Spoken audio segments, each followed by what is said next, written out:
دوستوں، انہوں نے عرض کیا، یا رسول اللہ، قیامت کے دن آپ کی شفاعت سے سب سے زیادہ سعادت کسے ملے گی؟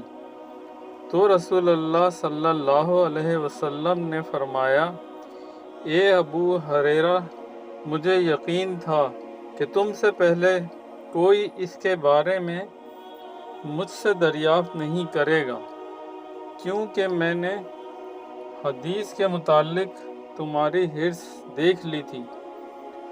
سنو، قیامت میں سب سے زیادہ فیضیاب میری شفاعت سے وہ شخص ہوگا جو سچے دل سے یا سچے جی سے لا الہ الا اللہ کہے گا۔